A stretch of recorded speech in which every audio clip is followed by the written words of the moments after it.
In the scorching heat of East Texas, where oil derricks punctured the horizon like metal fingers clawing at wealth buried deep in the earth, Haroldson Lafayette Hunt built an empire that would make him the richest man in the world. His fortune, estimated at over $500 million in the 1970s, equivalent to billions today, flowed from black gold pumped from thousands of acres of prime Texas oil fields. The Hunt name became synonymous with American prosperity, the kind of rags-to-riches story that defined the American dream. Mansions sprawled across Dallas. Private jets shuttled family members between business ventures. The Hunt family owned pipelines, refineries, food companies, and held their fingers in nearly every profitable pie from coast to coast. But when H.L. Hunt died in 1974, the empire he'd built didn't pass peacefully to the next generation. Instead, his death ignited a firestorm of greed, betrayal, and legal warfare that would consume millions in legal fees, destroy sibling relationships forever, and reveal the darkest corners of human nature when astronomical wealth hangs in the balance. This is the true story of how America's richest family tore itself apart, and the shocking twist that no one saw coming until it was far too late to save what really mattered. If you've ever wondered what happens when a fortune worth hundreds of millions gets divided among children who each believe they deserve more, hit that like button right now. Drop a comment telling me where you're watching from today. I want to know if you're tuning in from Texas, New York, California, or somewhere else across this great country. And subscribe because we're about to take you deep into a family saga that will make you question everything you thought you knew about wealth, loyalty, and what we owe the people who share our blood. Haroldson Lafayette Hunt wasn't born into wealth. He entered the world in 1889 in rural Illinois, the youngest of 8 children in a family that knew hard work better than comfort. His father was a farmer who barely scraped by, and young H.L. learned early that if he wanted anything in life, he'd have to seize it with both hands and never let go. By his teenage years, Hunt had already developed the restless energy and cunning that would define his empire-building decades. He left home at 16, drifting through the American West, working any job that paid: farmhand, mule trader, lumber worker. But it was gambling that first revealed his talent for reading people and calculating odds. Hunt played poker with a cool head and hot hands, winning enough money by his early 20s to stake his first business ventures. He bought and sold land, always searching for the next opportunity, the next angle, the next big score that would lift him from obscurity into the ranks of men who shaped America's destiny. The opportunity came in 1930, in the depths of the Great Depression when most men were losing everything. Hunt heard rumors of oil strikes in East Texas, in a desolate area near Joinerville where a wildcatter named Columbus, Dad, Joyner had drilled a well that struck black gold. The East Texas oil field would become the largest petroleum deposit ever found in the continental United States, but in those early days, nobody understood its true magnitude. Joyner was cash poor and drowning in debt, desperate to sell his leases before his creditors closed in. Hunt saw his moment. In what would become legendary in Texas oil circles, Hunt negotiated to buy Joyner's leases for $1.3 million, money Hunt didn't actually have. He structured a deal where he'd pay Joyner from future oil proceeds, essentially buying an empire on credit based on nothing but nerve and negotiation skills. When the first wells came in, they gushed with such force that oil shot hundreds of feet into the air. Within months, Hunt's gamble had made him a millionaire many times over. Within a decade, he was the richest private citizen in America. The Hunt Oil Company became a behemoth, controlling vast reserves and generating income that seemed infinite. H.L. Hunt had achieved what most men only dream about: absolute financial security for generations to come. But Hunt's personal life was as complex and secretive as his business dealings were bold and public. This is where the seeds of future destruction were planted, in choices made in private that would explode into public warfare decades later. H.L. Hunt didn't have just one family. He had three. His first marriage to Lyda Bunker in 1914 produced 6 children who grew up knowing their father as an oil tycoon building his empire. But while still married to Lyda, Hunt began a secret second life with a woman named Frania Tai in the 1920s, fathering 4 children with her under an assumed name. Frania's children grew up not even knowing their real father's identity until much later. Then, in the 1940s, while Lyda was still alive and Frania's children were still young, Hunt married a third woman, Ruth Ray, with whom he had 4 more children. This wasn't serial polygamy where one relationship ended before another began. Hunt maintained all 3 families simultaneously for years, moving between households, supporting multiple wives and clusters of children who didn't know about each other's existence. The psychological complexity required to maintain such elaborate deception suggests a man who saw people, even his own children, as pieces on a chessboard to be moved according to his grand strategy rather than as human beings deserving of honesty and fair treatment. When Lyda Hunt died in 1955, she left her 6 children, Hassie, Caroline, Margaret, Haroldson Jr., Herbert, and Lamar, as the legitimate heirs in the public eye. Hassie, the eldest son and once H.L.'s chosen successor, had suffered a lobotomy in 1948 after displaying erratic behavior, leaving him incapacitated for life. The remaining 5 children from Lyda's branch became the public face of the Hunt dynasty. They grew up in the famous Mount Vernon-style mansion in Dallas, surrounded by servants, private tutors, and the expectation that they would continue building their father's empire. But they also grew up with the knowledge that their father's attention was divided, his time split between business ventures and mysterious absences that were never fully explained. The children from Ruth Ray's branch, born later, had a different experience. They grew up in the 1940s and 1950s with a father who was aging, already fabulously wealthy, perhaps less driven to prove himself, but no less secretive about the full scope of his family arrangements. The psychological impact of growing up in a family where fundamental truths were hidden, where half-siblings existed in shadows, where money was abundant but emotional security was not. This toxic foundation would poison relationships for generations. H.L. Hunt spent his later years concerned with 2 things above all else: preserving his fortune for future generations and maintaining control even from beyond the grave. He established elaborate trust structures designed to keep wealth within the family bloodline, to prevent it from being squandered or seized by outsiders through marriage or bad business decisions. These trusts were masterpieces of legal engineering, crafted by the finest attorneys money could buy.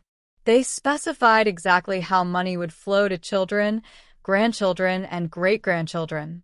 They created incentive structures meant to reward those who contributed to the family businesses and limit those who pursued other paths. But like many wealthy patriarchs, Hunt made a fatal assumption. He believed that clear legal structures would prevent the very human emotions of envy, resentment, and greed from destroying what he'd built. He believed that money, properly managed, would bind his children together rather than tear them apart. He couldn't have been more wrong. When H.L. Hunt died on November 29, 1974, at the age of 85, he left behind an empire estimated at $500 million to $1 billion, depending on how assets were valued, a staggering fortune even by today's standards. His death certificate listed his occupation simply as oil operator, an understated description for a man who had reshaped American industry. The funeral was attended by Texas political elite, business titans, and hundreds of employees whose livelihoods depended on Hunt companies. His children gathered, some meeting each other for the first time as the full scope of H.L.'s complex family arrangements became public knowledge. In those early days after his death, there was perhaps a moment when things could have gone differently, when siblings could have chosen unity over division, when the better angels of human nature might have prevailed. But that moment passed quickly, dissolved in the harsh reality of what the trust documents actually said and how the fortune would be divided. The trusts divided assets primarily based on family branches, with the largest share going to the 6 children from HL's first marriage to Lyda Bunker. This made mathematical sense in HL's mind. They were the oldest, they'd been involved in the business's longest, and there were more of them to support. But to the children from other branches, particularly those from Ruth Ray's family, this division felt profoundly unfair. They saw themselves as equally legitimate children of H.L. Hunt, equally deserving of his wealth, yet receiving substantially smaller shares simply because of their mother's identity and the timing of their birth. The trusts were structured so that grandchildren would also receive distributions based on their parents' share, creating a cascading effect where inequality multiplied across generations.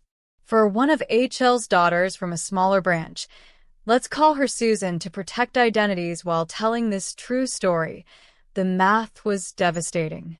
She had fewer children than her half-siblings, meaning her branch would receive proportionally less as the trusts distributed wealth to subsequent generations. In her mind, this wasn't just unfair, it was theft, a manipulation of her father's true intentions by siblings who'd had his ear in his final years. Susan became convinced that the trust documents didn't reflect what H.L. truly wanted, that he'd been influenced by advisors and favored children to structure things inequitably.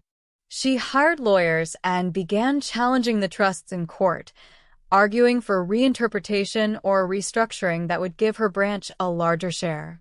But Texas trust law is notoriously difficult to break, designed specifically to honor a grantor's stated wishes even if those wishes seem unfair to beneficiaries. Court after court rejected her challenges. The trusts would stand as written. It was during this period of legal frustration that Susan conceived a plan so audacious, so legally creative, that when news of it leaked to other family members, it detonated whatever remaining goodwill existed between the branches. Susan decided to legally adopt her ex-husband, a man in his mid-60s, making him technically her son in the eyes of the law.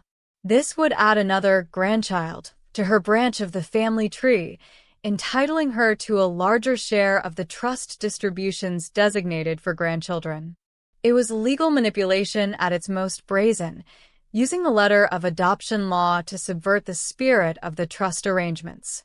When other Hunt family members discovered what Susan had done, their reaction was volcanic.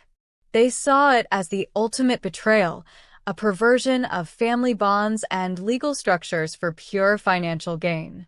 How could she adopt her ex-husband? How could she make a mockery of grandparent-grandchild relationships just to grab more money? The fact that adoption law technically allowed such maneuvers didn't matter. It violated every unspoken rule about how family members should treat each other, especially family members already worth tens of millions of dollars. Lawyers for other branches immediately challenged the adoption in court, arguing it was a fraudulent attempt to circumvent trust provisions. They pointed out that adoption law was meant to create genuine parent-child relationships, not to game inheritance structures. Susan's attorneys countered that nothing in Texas law prevented the adoption of adults, that the adoption was legally valid regardless of motivation, and that the trust specified distributions to grandchildren, without defining how those grandchildren must be created. The case wound through Texas courts for years, consuming untold hours of legal work billed at premium rates, generating hundreds of thousands of pages of documents, and creating wounds between siblings that would never heal. The adoption battle became a lightning rod, but it was merely the most visible front in a multi-theater war over the Hunt fortune. Other siblings challenged how trustees were managing assets, accusing them of favoritism or incompetence. Some argued that business decisions were being made to benefit certain family branches at the expense of others. When Hunt companies made investments, distributed profits, or changed operational strategies. Family members scrutinized every decision for evidence of bias. Board meetings devolved into shouting matches. Family gatherings stopped happening altogether. Cousins who'd played together as children now communicated only through lawyers. The Hunt name, once synonymous with American success, became associated with dynastic dysfunction. Dallas society whispered about the feuds. Business partners grew wary of dealing with a family that couldn't agree on basic decisions. Media outlets ran stories about the Hunt family wars, treating the saga as entertainment for the masses, proof that even unlimited wealth couldn't buy happiness or family harmony. What makes the Hunt family story particularly tragic is that they weren't alone. American history is littered with examples of great fortunes destroyed by inheritance battles, of families torn apart when patriarchs died and the money games began. The Vanderbilt family, once the richest in America thanks to Cornelius Vanderbilt's railroad and shipping empire, saw their fortune dissipate within 3 generations as heirs fought over inheritance, made poor investments, and spent lavishly on mansions and lifestyles they couldn't sustain. When 120 Vanderbilt descendants gathered for a family reunion in 1973, not one of them was a millionaire. The Koch family, builders of a massive industrial conglomerate, endured decades of bitter litigation when Frederick and Bill Koch challenged their brothers Charles and David over the family business, accusing them of cheating Frederick and Bill out of their rightful shares. The lawsuits lasted from 1983 to 2001, cost hundreds of millions in legal fees, and left the brothers estranged until death. The Marshall family fortune, built by J. Howard Marshall II in oil and business ventures, became the subject of sensational litigation when his widow Anna Nicole Smith fought his children over inheritance, a legal circus that played out in tabloids and courtrooms for years.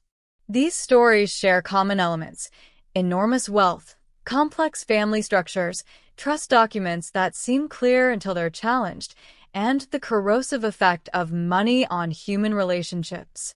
Psychologists and family wealth advisors have studied why inheritance so often brings out the worst in people who, by all objective measures, are already financially secure. Several factors combine to create perfect storms of dysfunction. First, inheritance makes people feel entitled in ways that earned income doesn't. They believe they deserve the money simply by virtue of being born into the family, regardless of their own efforts or contributions. Second, unequal distributions trigger primal feelings of rejection and favoritism that echo childhood wounds. Receiving less than a sibling feels like proof that the parent loved them less, valued them less, saw them as less worthy. Third, grief amplifies irrationality. People make decisions in the wake of a parent's death that they'd never make under normal circumstances, driven by unprocessed emotions and competing needs to honor the deceased while securing their own futures. Fourth, lawyers and financial advisors have perverse incentives to prolong disputes since they're paid by the hour. Settlements that would benefit the family financially might reduce professional fees, creating subtle pressures toward litigation rather than reconciliation. And fifth, once litigation begins, it takes on a life of its own. Accusations are made, insults are hurled, old grievances resurface, and parties become so invested in winning that they lose sight of what victory actually costs. For the Hunt family, these psychological dynamics played out over decades. The initial disputes over trust interpretation expanded into investigations of past business decisions, questioning of estate planning strategies, and even challenges to HL's mental competency when he created certain trusts. Every financial statement became a potential battleground. Every business decision was scrutinized for evidence of self-dealing or favoritism. The family employed dozens of lawyers at white shoe firms billing at rates that would make most Americans' heads spin: $500, $700, $1,000 per hour, multiplied across associates, partners, paralegals, and support staff, all generating 6-minute increment bills that accumulated into monthly invoices running into six figures. Discovery processes required reviewing millions of documents. Depositions stretched for days. Expert witnesses, accountants, appraisers, trust law specialists, charged premium rates to opine on valuations and interpretations. When cases went to trial preparation consumed even more resources. Appeals added additional layers of expense. The total legal fees paid by various Hunt family members over the decades of litigation likely exceeded $50 million, perhaps much more. That money didn't go to family members or charitable causes or business investments. It went to lawyers, evaporating into the professional services economy, a monument to the cost of family warfare. But the financial cost, staggering as it was, pales in comparison to the human cost. Siblings who once loved each other stopped speaking entirely. Some died, without reconciling with brothers or sisters they'd known their entire lives. Cousins grew up barely knowing each other, separated by their parents' feuds. Family occasions that should have been celebrations, weddings, graduations, births, became logistical nightmares as people tried to avoid relatives they were suing. The psychological toll manifested in stress-related health problems, broken marriages under financial and emotional strain, children who grew up watching their parents consumed by legal battles and learning that relationships are conditional and money is more important than love. Some family members have spoken publicly about the regret they feel, the years wasted in courtrooms and lawyers' offices rather than building relationships or pursuing meaningful work. They describe the inheritance battle as a kind of collective insanity, a fever that gripped the family and didn't break until enormous damage had been done. Susan's adoption gambit, the scheme that so inflamed family tensions, ultimately failed. After years of litigation, Texas courts ruled that while the adoption was technically legal, it couldn't be used to claim a larger share of the Hunt trusts. Judges found that the trust's references to grandchildren clearly meant biological or traditionally adopted minors, not adults adopted purely to circumvent distribution formulas. The ruling was a Pyrrhic victory for other family members. They'd won the legal battle but at tremendous cost, and Susan remained convinced she'd been cheated, her resentment undiminished by judicial decisions. The adoption case became a cautionary tale cited by estate planning attorneys across the country as an example of how not to handle family trusts, a warning about the lengths people will go to when they feel unfairly treated by inheritance arrangements. As the litigation stretched into its second and third decades, some family members began questioning whether the fight was worth it. They did the math and realized that legal fees were consuming money that could have been invested, grown, or used to improve lives. They looked at their relationships with siblings and cousins and saw rubble where there had once been love. A few brave souls reached out to estranged relatives, suggesting that perhaps it was time to settle disputes and move forward. These overtures were often rejected initially. Pride and anger don't dissipate easily, especially when reinforced by years of legal positioning. But gradually, quietly, some branches of the family did begin reconciling. They agreed to binding arbitration rather than endless litigation. They restructured certain trusts in ways that felt more equitable to all parties. They acknowledged that their father's estate planning, while legal, had created structural unfairness that needed addressing. These reconciliations happened largely out of public view, without press releases or media attention, driven by a weary recognition that continued warfare benefited no one except lawyers. But the deepest twist in the Hunt family saga isn't found in legal victories or settlements. It's found in the quiet success of family members who opted out of the warfare entirely. While some siblings spent decades fighting over their shares of HL's fortune, others took their inheritance, even if they believed it was unfairly small, and built their own successes. They started businesses, made investments, pursued careers in fields unrelated to hunt oil, and created lives defined by their own achievements rather than their father's legacy. Lamar Hunt, one of H.L.'s sons from the first marriage, became a legendary sports entrepreneur, founding the American Football League, which eventually merged with the NFL, establishing the Kansas City Chiefs, and coining the term Super Bowl. His success came not from fighting over the family oil fortune but from pursuing his own passions and building his own empire. When Lamar died in 2006, his estate was estimated at $1 billion, wealth he'd created largely independently of his inheritance. His legacy, sports franchises, innovations in American football, a family he'd kept close, stood in stark contrast to the devastation left by the inheritance battles. This pattern repeats across other wealthy families. Those who move forward often prosper more than those who look backward. The Rockefeller family, heirs to John D. Rockefeller's Standard Oil fortune, have maintained wealth across 6 generations not by fighting over the original pot of money, but by each generation creating new value through public service, philanthropy, business ventures, and investments. The Walton family, heirs to Sam Walton's Walmart fortune, have largely avoided destructive litigation by maintaining family governance structures and clear succession planning, though they've faced their own challenges. The lesson seems clear. Inheritance can be a foundation for future success, or an anchor dragging families into the past, and which it becomes depends less on the size of the fortune than on how family members respond to it.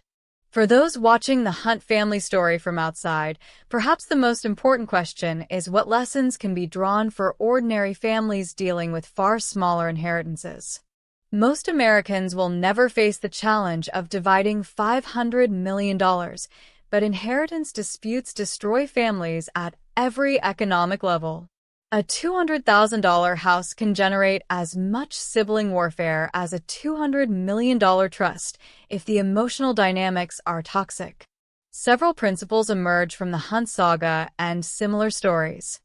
First, equal isn't always fair, but fairness is essential. Parents who create unequal inheritances without clear, well-communicated reasons are setting up their children for conflict. Second, transparency during life prevents suspicion after death. H.L. Hunt's secrecy about his multiple families and complex trust arrangements created information asymmetries that bred resentment and conspiracy theories. Third, legal structures matter but aren't sufficient. Even perfect estate planning can't overcome family dysfunction, and sometimes simpler arrangements, like equal division of assets, work better than complex trusts meant to control behavior from the grave. Fourth, professional mediation early can prevent expensive litigation later. Most inheritance disputes could be resolved through mediated negotiation for a fraction of the cost of litigation, but pride and anger often prevent families from pursuing this path until enormous damage has been done. The Hunt family story also raises profound questions about wealth itself and what we owe to those who come after us. H.L. Hunt built his fortune through a combination of skill, timing, and ruthless business practices. He believed he was creating security for his descendants, ensuring that Hunts would never know poverty or want. But the fortune he left became a curse as much as a blessing for many of his children, consuming their time and energy, defining their identities in relation to inherited wealth rather than earned achievement, and ultimately destroying relationships that should have been the family's greatest treasure. Would his children have been happier, more successful, more unified if he'd left them less money and more wisdom about how to preserve family bonds? The question is unanswerable but worth pondering. Studies of lottery winners and inheritance recipients consistently show that sudden wealth often brings more problems than solutions.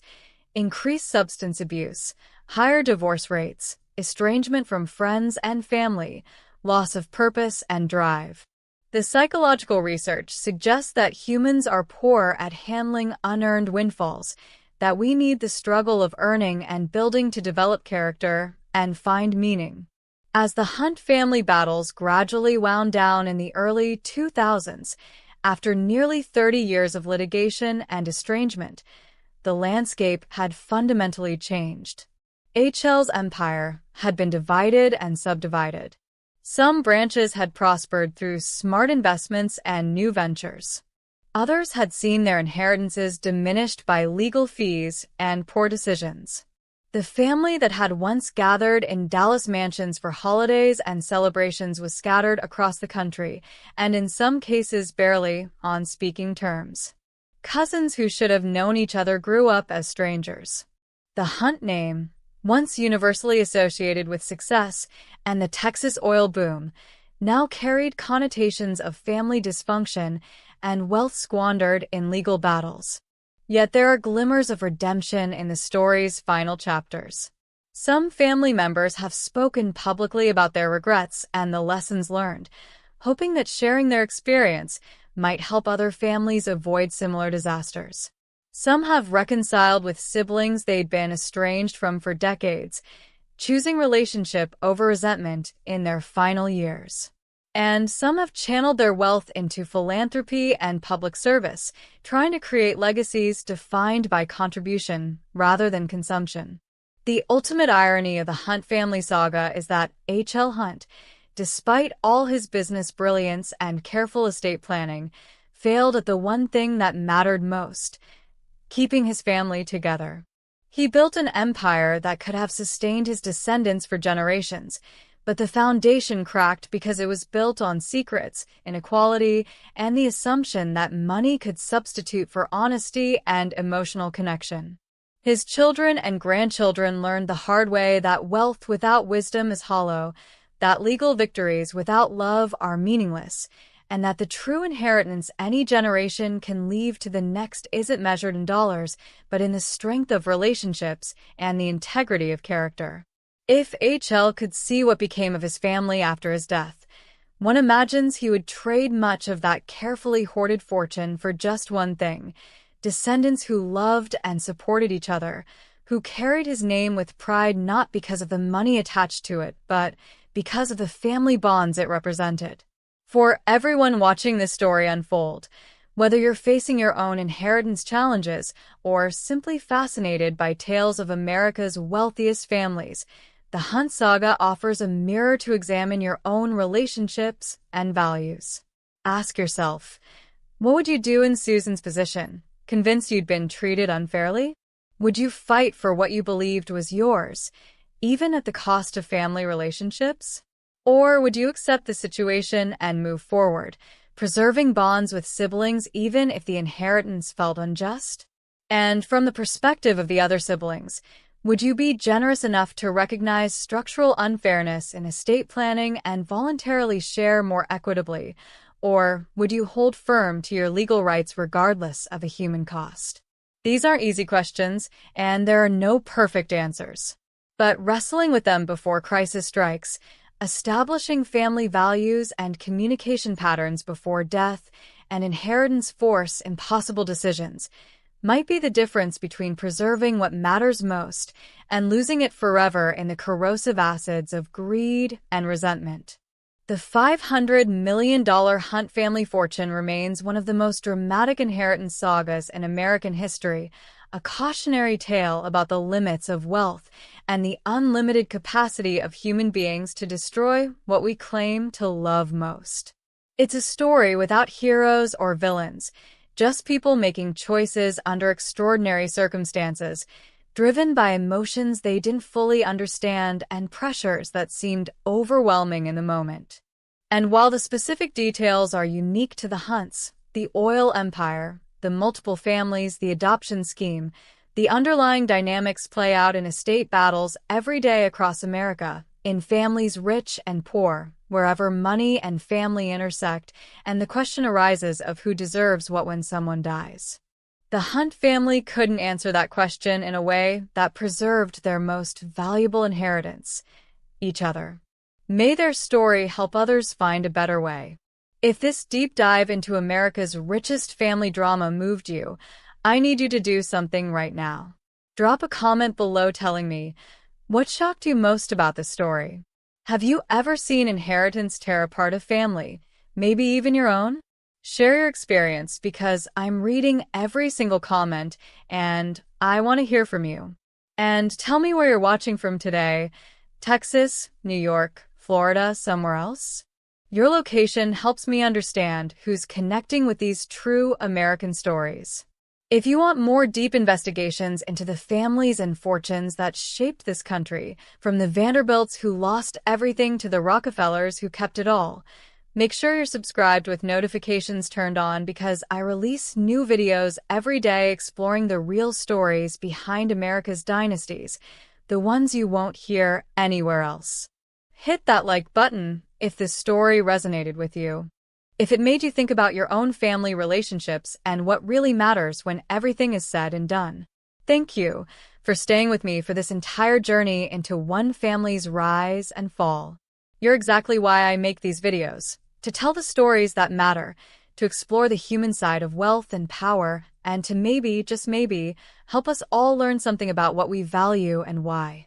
Until next time, remember, the greatest fortune you'll ever inherit isn't money.